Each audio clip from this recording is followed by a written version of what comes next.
Ou mais é 2/3, é isso? Aqui, eu sei que o resultado é o seguinte: em primeiro lugar, parece que esqueceram da história do crime. O crime continuado começa com 3. 3 para crime continuado é o ponto de partida. Já esquecemos que era a morte do ladrão do terceiro furto que inventou. Então, se não tiver 3, você nem tem bem um crime continuado. O crime continuado nasce historicamente pelos 3. Então o baremo não tem que funcionar antes dos 3. E o resultado absurdo é que 7 e 70 tem o mesmo acréscimo. Mas esse absurdo ninguém observa. 7 e 70, se o cara fizer... Vamos no famoso exemplo do caixeiro viajante que vai se apropriando do dinheiro que ele vai recebendo do Estado e todo e tal. E faz, digamos, 30 apropriações indébitas e tal. Então, ele vai responder, mesmo se ele tivesse feito 8 ou 7. A mesma quantidade. Começam muito rápido, como se faltam ali o conhecimento da história do crime continuado. Você tem que começar a girar o baremo de 4 para cima. Com 6º tem que pegar até 4 ou 5. Isso aqui seria a coisa. E vai depois. Senão você bate nesse absurdo. 7 você tem 2/3. Isso é mulher. E 70 você também tem 2/3. Bom, a última coisa aqui que eu vou dizer para você é o seguinte: vamos lutar para a gente criar um dispositivo geral sobre perdão judicial. Isso faz uma falta enorme, porque, por último, o que eu tenho que dizer é o seguinte: nós temos que introduzir uma coisa no discurso penalístico chamada tolerância. Algum fato típico antijurídico e culpável não deve ser punível por tolerância. Por tolerância. O perdão judicial, isso aí, Jean Baudin foi um publicista francês. Ele foi juiz também. Escreveu um livro curioso chamado Demonomania das Feiticeiras. Ele foi juiz. Ali você tem a descrição de como é que o demo, como é que é o pacto diabólico, tudo aquilo. Mas ele escreveu um tratado político chamado 6 Livros da República, que é, enfim, foi muito importante, conheceu inúmeras edições, tal. Foi um livro importante. E tem uma passagem desse livro que ele diz assim, que as recompensas, os prêmios, o soberano, que era o juiz de tudo, né? ele em si, ele não prestava conta, estamos falando do século XVII, né? Ele em si não, final do XVI, ele em si não estava jungindo a lei. O soberano era a legem absolutos, a velha teorização política que provinha da visão imperial dos rescritos. Ele não estava submetido à lei. Ele dizia o seguinte: mas ele julgava quem ele quisesse, ele pegava qualquer processo, ele era o último, ou ele delegava através de comissários para que julgassem. Ele decidia, o juiz decidia o que ele quisesse. O rei. Ele era... Aí o Baudin recomendava: não, as penas delegue. E é por isso que nós estamos aqui. As penas delegue. E as recompensas guardem para você. E até hoje, o direito da graça está em mãos do executivo ou do legislativo. O direito da graça está nas mãos do executivo e do legislativo. Enquanto que a miserinha da graça que eles concederam para nós, né, o pessoal que está aí, nós que estamos nos tribunais ralando aí para... foi o perdão judicial que, com a maior avareza, tá, só esses casos, só os casos que tiverem. Não é o juiz não pode dar perdão judicial. Então o caso não... Mas qual é o padrão? Tem uma casuística ali que não foge muito. Qual é a primeira casuística? Pena natural. Pena natural é o nome que os velhos criminalistas davam para as infelicidades que sobrevinham durante o sujeito que vai furtar uma fruta e sofre um acidente, perde, fica paraplégico. Sobe para furtar umas frutas, cai e fica paraplégico. O nosso...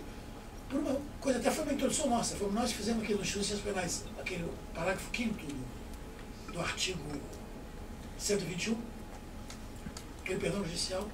O Juarez Tavares tinha voltado da Europa, aquele perdão estava lá. Nós redigimos no Instituto, o Heleno mandou para um deputado, que era o Zé Bonifácio, que era amigo dele, que apresentou e passou. É uma coisa de pena natural. O sujeito, no trânsito, com violação do dever objetivo de cuidado, mata o filho. Acabou, está perdão judicial, acabou. Que sofrimento! O juiz vai impor este cara pior do que o que ele já passou. A imprudência dele levou à morte do filho dele. É impensável, cara. Por que falar de pena? Isso aqui é chamado de pena natural. Essa é uma verdade. A outra é restituição in íntegro, tá? No artigo 249, parágrafo 2º, que ele pode... A provocação, a retorção, né, na injúria. Às vezes os motivos, como no artigo 242, né? Acho que a gente pega pena natural, restituição in íntegro, provocação, retorção, motivos, e a questão da tolerância, a gente cria um perdão judicial genérico que vai ajudar a gente a uma constelação de casos importantes, a gente vai conseguir resolver de uma maneira mais rápida. E a gente precisa de empoderar no bom sentido. Eu adoraria fazer sugerir isso ao Márcio Tomás Bastos.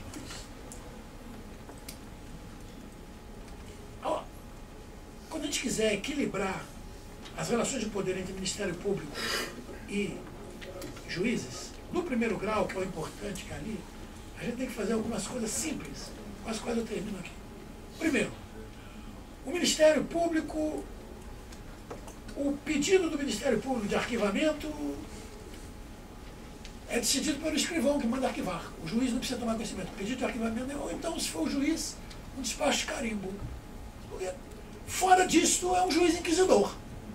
Você tem que olhar aqui, o que esse cara quer? Que más intenções cercam este magistrado, que ele quer entrar no merecimento. Ele não é acusador, ele é juiz. Então, o Ministério Público, o pedido de absolvição do Ministério Público vincula o juiz. O juiz, o Ministério Público não, aqui, peço absolvição. O juiz absolve sem fundamento. Essa não precisa de fundamento. Seria empregar, no sentido oposto, o requisito constitucional de fundamentação das sentenças, seria empregá-lo contra o objetivo dele mesmo, exigir fundamentação no caso de pedido de absolvição do Ministério. Pediu, acabou. Absolva-se, está absolvido como requerido pelo MP. Ponto.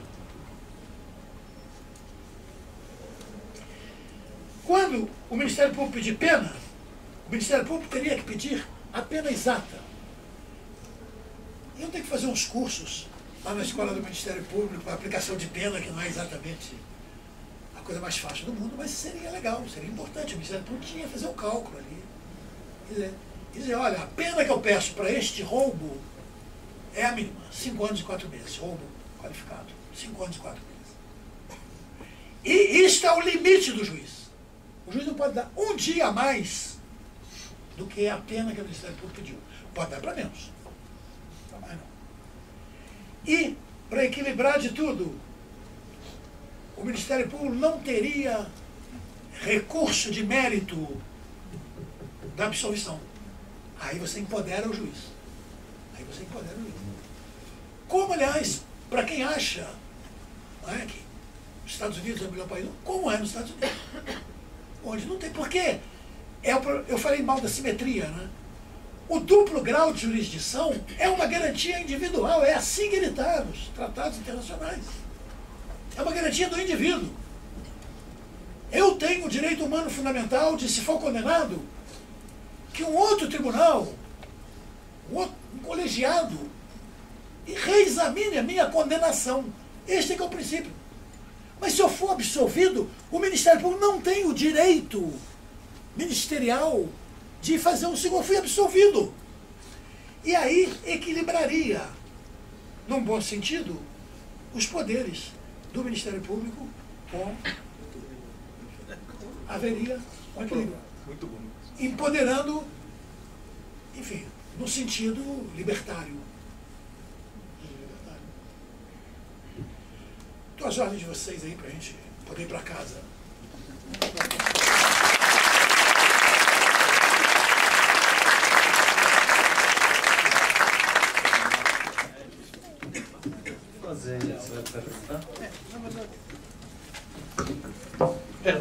mais ou menos uma perguntinha rápida colocação.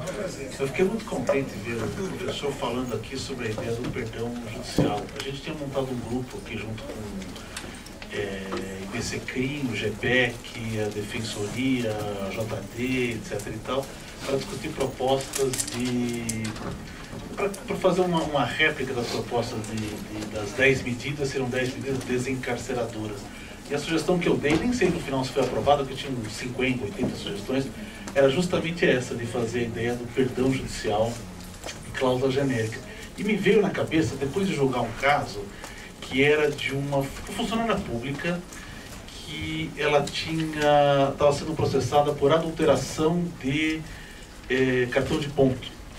E o que tinha acontecido com ela é que ela foi demitida bem do serviço público, entrou numa severa depressão, nunca mais conseguiu emprego, e depois, passados 3 ou 4 anos, que era solta, aí começou o processo penal. Eu falei, o que mais eu preciso dar para essa mulher, que ela já sofreu todas as vicissitudes? Eu falei, bom, aí acho que uma questão do perdão seria interessante, aí, não ficar restrito ao homicídio e tal. Como vários casos que a gente vê, daquela pessoa que é muito comum isso, tentativa de roubo em coletivo, né, com simulação de emprego de arma. A hora que as pessoas percebem que ele não está armado de verdade, ele é arrebentado pelas pessoas. Tive um caso que teve que se jogar para fora do ônibus, que se quebrou, um ficou paraplégico. Mas, sim, já foi dada a pena para ele uma série de circunstâncias. Então eu gostei muito dessa ideia do perdão judicial. Até fiz depois eu vou mandar para o senhor para dar uma olhadinha aqui, porque acho que ele até inserir também a ideia da justiça restaurativa, né? Quando a vítima já se acerta com a pessoa por fora do judiciário, né? Por fora da decisão do juiz, daqueles círculos e tal, e não precisa mais fazer nenhum tipo de pena. Acho que achei legal. Era só isso. Marcelo, só para um comentário. O professor mencionou a ausência do duplo grau acusatório, né, para o Ministério Público. Para quem está no cotidiano forense, parece uma coisa que vai soar como um grande absurdo, mas a Corte Interamericana já reconheceu. A Corte Interamericana de Direitos Humanos já falou, olha, o Ministério Público, no caso de absolvição, não pode apelar. Parece uma coisa tão distante da nossa realidade. De fato, se a gente não começar a se movimentar para puxar isso para o Brasil, a gente nunca mais vai equilibrar. Vinícius. Professor, eu tenho 2 perguntas. Uma tem até um pouco de vergonha de fazer, que é muito dogmática, não sei se eu consigo chegar ao nível, mas eu li muito o Juarez Cirino dos Santos e o senhor o Zaffaroni no 2º volume, falando sobre tipicidade conglobante, e o Cirino falando sobre a imputação objetiva. O que eu percebi, o senhor pode confirmar isso para mim, que essa tipicidade conglobante é uma leitura melhorada latino-americana da imputação objetiva. Eu percebi uma similitude muito grande entre as duas, e eu fiquei assim um pouco... Eu prestei a prova da UFPR e da UERJ, e é uma leitura é a imputação objetiva e a outra leitura é a tipicidade conglobante, e eu achei muito parecida, só que a tipicidade conglobante é muito melhor. Eu também acho. Mas há uma similitude entre... É uma tradução? Não é minha, é totalmente do Raul. Eu posso falar que gosto, porque não fui eu que... Mas eu posso fazer esse paralelo? É uma tradução melhorada. Sim. É um tratamento diferente dos mesmos problemas, que também se ocupa da questão imputativa. Da margem, né? A parte da margem.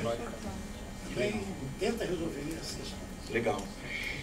A opção pelo recorte da norma, entendeu? É uma outra versão de um problema deles lá, do âmbito da norma. Então, a tipicidade conglobante, ela tem esse conteúdo também. Também ela é imputativa, não é só imputativa. É imputativa também. E outra questão da culpabilidade por vulnerabilidade, e aí eu li esse artigo do Zaffaroni, quando assim que ele publicou, o senhor traduziu, botou lá no livro do Discursos Sediciosos, eu acho, não lembro muito bem do jeito que o senhor colocou isso na primeira vez, mas o caso do Lula poderia ser aí uma culpabilidade por vulnerabilidade, se encaixaria nisso, porque há um rompimento de relações de poder. O senhor acha? Porque o Zaffaroni fala do rompimento das relações de poder. O senhor poderia falar um pouco melhor sobre essa questão da culpabilidade por vulnerabilidade e as perseguições políticas e a utilização do judiciário na política, né, da judicialização da política? Vinícius, não tem coisa que eu gostaria mais, nesse momento, do que responder a sua pergunta. Mas eu tenho um impedimento profissional, que é o seguinte. Em dezembro de 2015, é isso mesmo, agora estamos 17, foi isso? Enfim, numa reunião na casa de um amigo em Brasília, o presidente Lula, que eu não conhecia pessoalmente até então, diga-se de passagem, pediu que eu me incorporasse ao esforço de defesa dele. Eu olhei os assuntos, não vi nenhuma relação com a Petrobras, porque meu escritório presta serviço à Petrobras há quase 20 anos. Quase 20 anos, desde 2001. Eu examinei tanto o assunto do Guarujá quanto o assunto de Atibaia. Não tinha nada a ver. Então, eu comecei quando a competência de Curitiba foi afirmada daquela maneira que todos vimos e tal, eu tive que me retirar imediatamente, porque eu sou advogado de uma vítima, não certamente do Lula, mas de uma vítima daquele processo. E senão eu estaria cometendo o crime de tergiversação. Você não pode representar na mesma causa, e a mesma causa é uma coisa muito mais ampla do que o mesmo processo. Então, bom, eu nem estou habilitado, mas eu oriento a coisa executiva. Sou advogado. Então eu, infelizmente, tenho que fechar a boca e não devo falar sobre esse caso. Tenho dever profissional de não falar sobre esse caso. Lamento a beça, eu saí do caso e contei um pouquinho essa história naquele primeiro livro que saiu sobre o assunto. Com essa Palocci, pode falar. Hein? Palocci, pode falar. Então, vamos falar do Lula, vamos falar do Palocci. A gente pode falar de um monte aqui, então. Eles não vão falar do Lula, vamos falar de um político tal, que em Eldorado ele governou durante 8 anos e foi um dos melhores governos de Eldorado, e depois aconteceu um monte de coisa. Eu adoraria, Vinícius, mas aqui, eu sou advogado há 50 anos. E fui presidente da Ordem do Rio de Janeiro. Uma coisa que eu levo a sério, eu acho que eu não posso me aproximar do código de ética. Eu sou proibido de falar sobre essas coisas. Lamento. Eu lamento.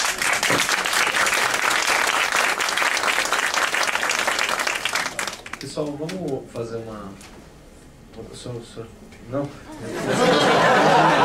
quis dizer, eu peço desculpa. Eu ouvi umas palmas e falei, vamos embora.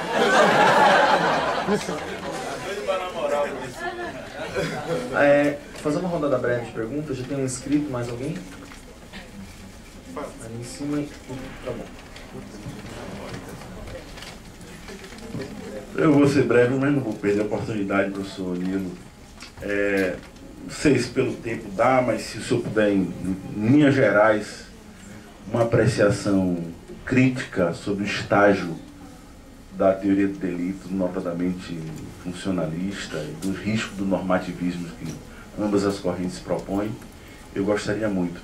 Mas a pergunta principal, na verdade, tem a ver com a entrevista que Fragoso deu ao senhor, provavelmente meados da década de 80, onde ele afirmava algumas figuras de referência para ele na vida e na carreira. E nós somos de uma geração que precisamos subir muitos gigantes para enxergar mais longe, né? Então, me lembro que Fragoso disse que o maior advogado para ele era Evandro Lins e Silva, respondeu o senhor, e que o maior juiz era Victor Nunes Leal. Eu queria saber qual é a sua posição sobre a de Fragoso e sobre o que realmente, a sua apreciação também sobre as grandes figuras que o senhor conviveu e podia destacar ao longo da sua carreira, como a sua própria carreira, claro. É um pouco de nostalgia para...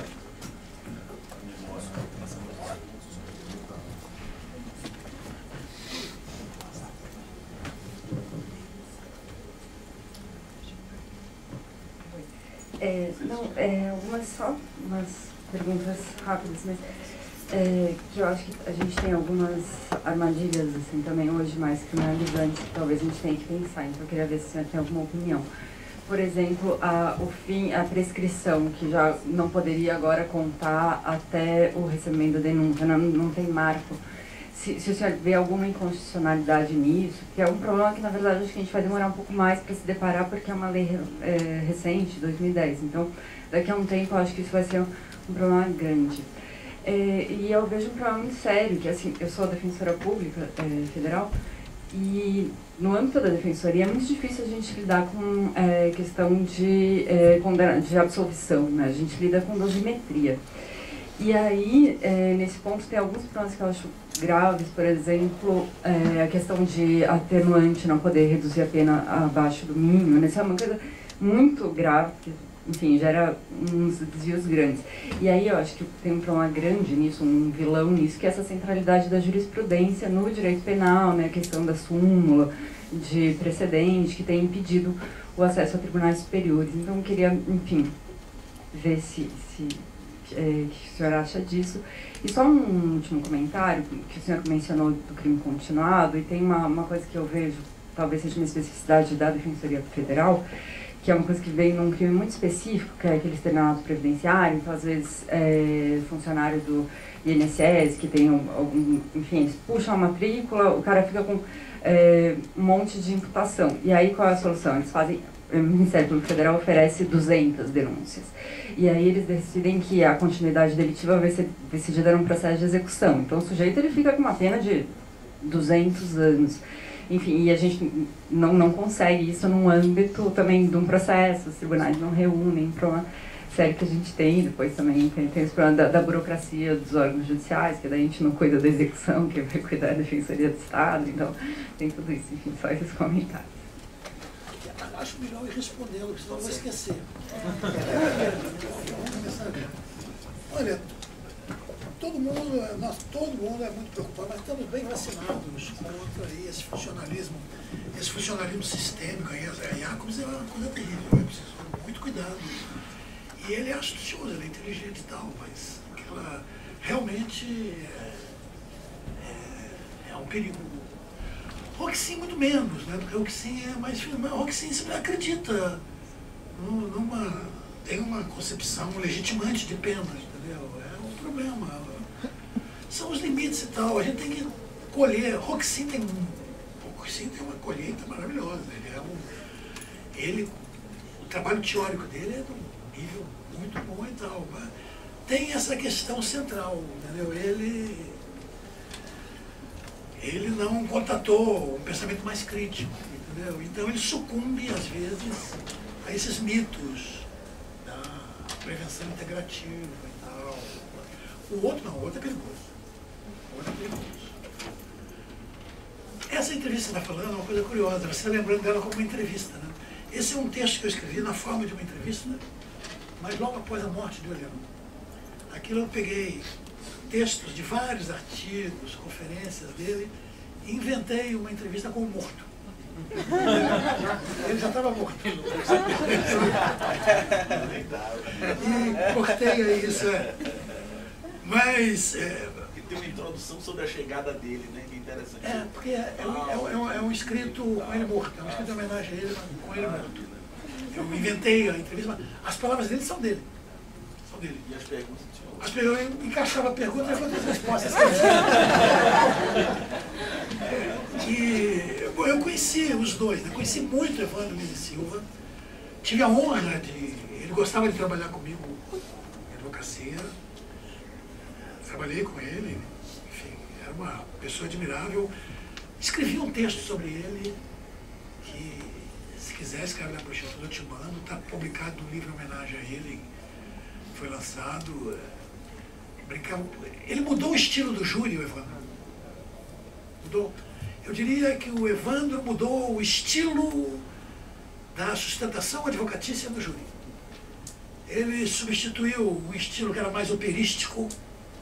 Eu até nesse texto, eu tenho uma coisa que eu digo para ele, digo, obrigado, amado ministro, você derrotou os tenores.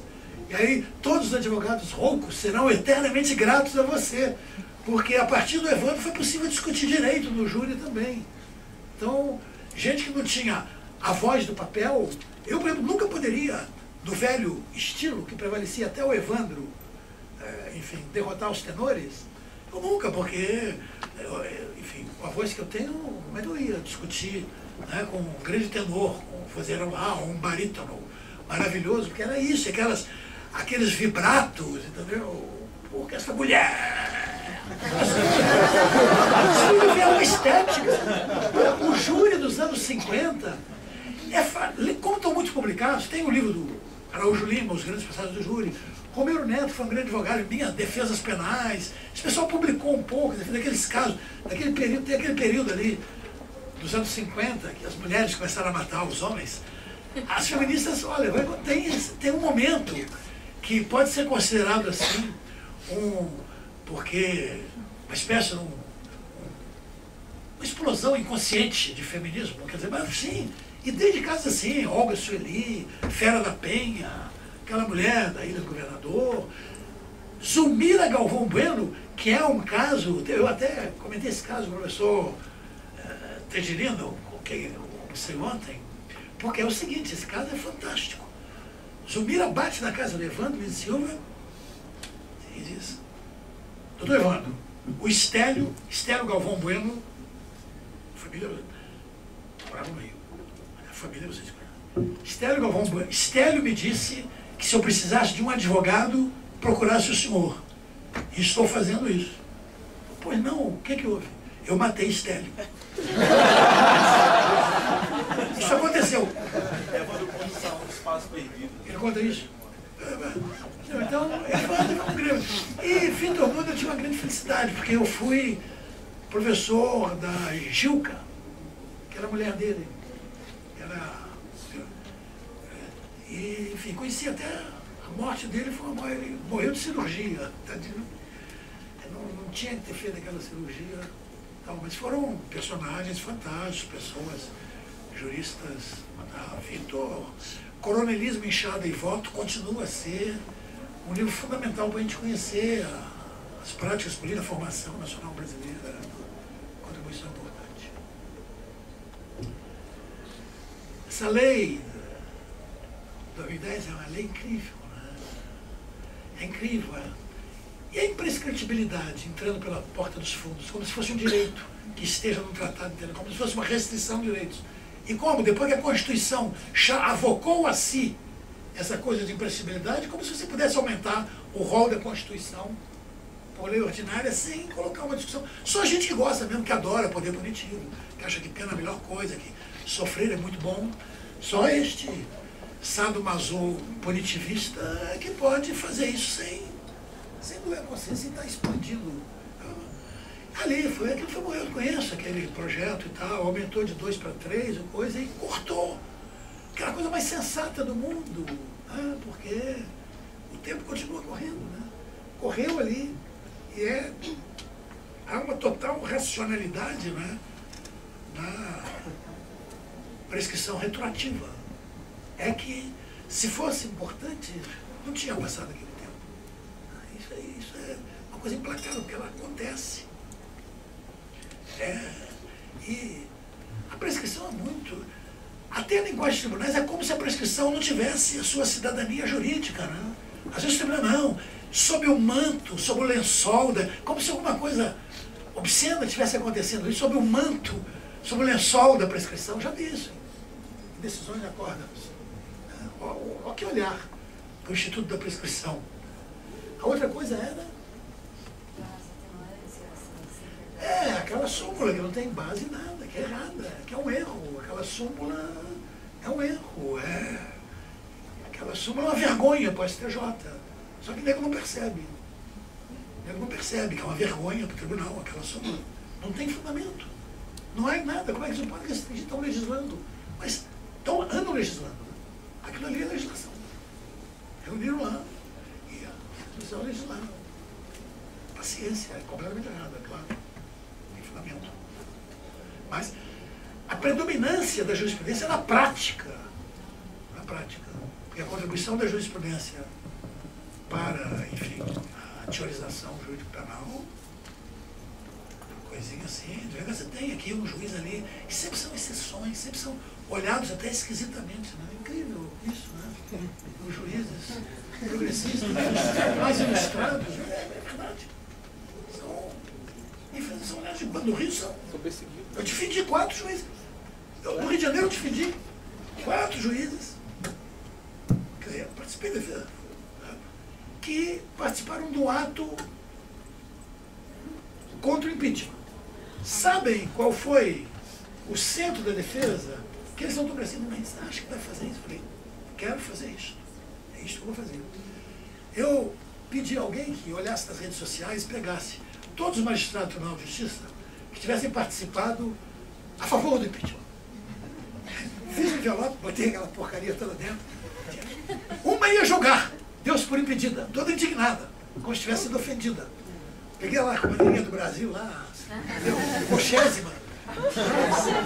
Botei o retrato. E falei para o tribunal o seguinte, aqui. Coloquei isso dentro do envelope, porque eu não me senti bem trazendo isso aqui.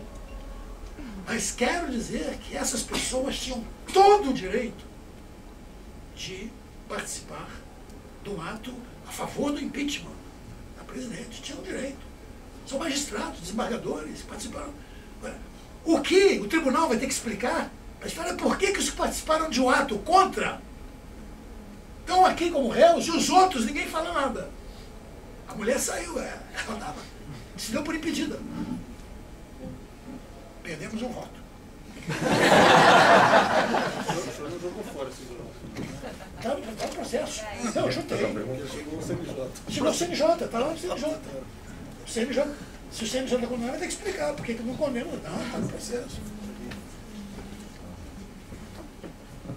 Boa noite, professor Nilo.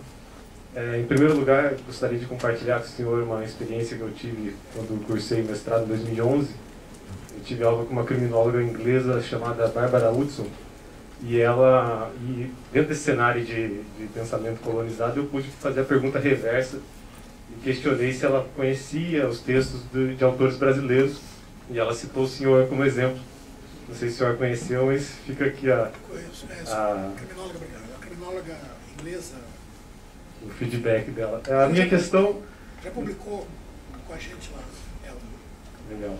E a minha questão também é uma aflição prática aí da vida de defensor, que eu queria que o senhor comentasse a súmula 500 do STJ também, é que diz que para o crime de corrupção de menores não é necessária a comprovação da efetiva corrupção do menor, que, ao meu ver, criou um efeito prático de que basta a conduta acompanhada aí com um coadjuvante menor para a configuração do delito, e a jurisprudência não está se manifestando sobre o elemento subjetivo do agente. Então, assim, uma questão de crime formal e dolo, a impressão que eu tenho é que a figura do dolo está sendo esquecida em virtude, como efeito dessa súmula 500. Mais do que esquecido, às vezes o dolo está sendo o dolo, ou seja, se há uma coisa que é muito visível na história do pensamento penal, é como a subjetividade vai intervindo aos poucos. Na antiguidade, isso é muito raro, no direito germânico isso não existe, é um direito totalmente da objetividade, mas ao longo desse percurso, quando ele está chegando para cá, a subjetividade começa a ser assim um limite, um orientador, um instrumento de redução da responsabilidade sobre o objetivo. Isso. E já, depois do direito penal tal qual, depois da invenção moderna do direito penal do século XVIII para cá, e aí o dolo é um elemento redutor. A função do dolo é reduzir a responsabilidade, circunscrever a responsabilidade daquilo que está abrangido pela consciência e pela vontade acerca do que não está abrangido. Às vezes o dolo é usado com outro sentido, é usado no sentido expansivo. Essa súmula, claro que ela é equivocada, claro que você pode argumentar isso tanto do ponto de vista do tipo objetivo, quanto, sim, do tipo subjetivo. Isso é uma discussão que vem de antes, né? Vem do velho a coisa de corrupção de menores, em que você observava isto, e ainda que seja grotesco uma expressão assim gráfica degraus, né, da corrupção, é evidente que a experiência tem que, se você não aprofunda a experiência da pessoa, nesse sentido, você não... A essência do que você pode chamar de corrupção, nesse sentido, que é um sentido metafórico, né?